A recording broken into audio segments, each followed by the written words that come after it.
Ty nepotrebuješ pukačku, ale ja potrebujem pukačku.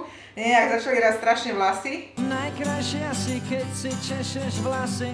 No dám si pukačku. Zase ešte sme stále u môjho zaťa a u mojej dcery, tak svokra je rád. Dobre, tak poďme na to. Ideme ešte skúsiť teraz jednu geniálnu vec. A to je... paštika, nebo parfé z husích. Parfé. Hľadali sme, že čo je to parfé, lebo však nemáme radi tieto zahraničné názvy, to je, že perfektný. Tak niečo perfektného z husacej pečene. Môžete požiadať kačaciu, ale slepaču nie, že? Kuraciu. Dá sa to udiať z kuřecích, ale najlepšie je to z husích nebo z karní. Dobre, takže ideme na to, ja zapnem, to je tiež rýchlovka v podstate. Budem to prec v troubu. Aha, takže nemusíme zapínať. Ani nepotřebujeme. Dobre. Takže co budeme potřebovat nějaký víc prorostlý bok vepřový, bez kostí, bez kůže, úplně jednoduše nakrájet na kostky. Teďka mám dovolenku. Na dovolenku pri mori, minul som všetky úspory. A ty můžeš mezi tím nakrájet tu cibuli. Jo, tak to som sa bála, lebo to ja robím zle. Ale tak. Au! Skoro som sa poriadil. A dobrý nož máte ostrý. Čo sa stalo? Já jsem si přines práce. Jaj, preto. Môže to byť takto na kocky? Určitě. Může být na větší, to se stejně pak všechno rozmixuje. Dobre. Tak. Ale aby nebolo zle na mňa, lebo všetko je zle. Jak sa hovorí, každé zlo je na niečo dobré. Dobre, ja ešte môžem... Polka cibule bude úplne stačiť. Polka stačí? Určite. No dobre, tak dáme polku. Tak, přidáme k tomu. Si netrpezlivý. Vytrž, no. Tak. Sůl. Sol. Trošku mletého nového koření. Nevím slovensky, jak se to řekne. No presne takisto, okrem toho, že koření. Aha. Dobre. Bílý pepř. Biele korenie. Trošku paštikového koření. Áno. To se dá koupit v každém obchodě, je to směs koření na paštiku. A teď se tam vydá pect, tak na 190 stupňů. Na hodinu. Zhruba hodinu. Dobre. Dali sme tam asi pol kila boku, ten sa spečie a na toho pol kila koľko dáme tých? Zhruba 1 kilo. Asi kilo.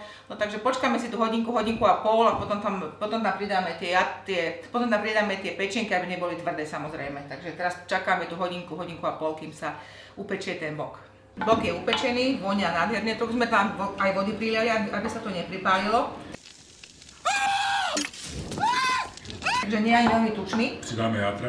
Přidáme játra. Probíchat. Áno. A dáme ho zase? A dáme pect. Ešte bez dochutenia. Ešte takhle. Tak, dáme to ešte piecť na koľko? 20 minút?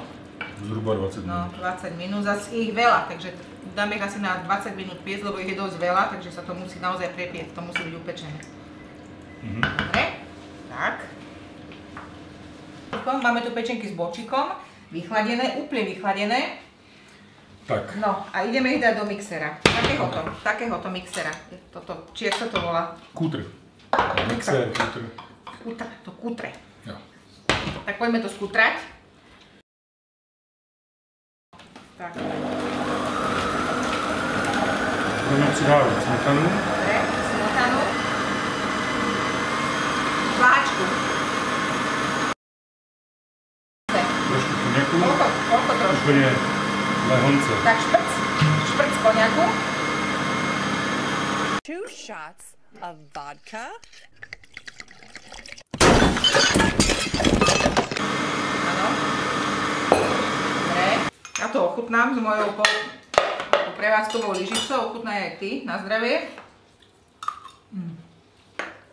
Smotana tam je. A smotany tam je dosť, tak 2 deci. Takže poriad, nešetríte ničím.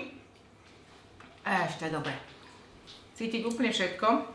Koňak najmenej cítiť, ale on tam bude cítiť, keď sa to trochu vychladne. Vidíte, že tu je toho veľa. Takže potešíte celú rodinu, priateľov, známych a blízke okolie. Toto je úplne úžasná pečeňová pašteka, robená z takých surovín, ktoré vy poznáte a ktoré viete, aké ste použili.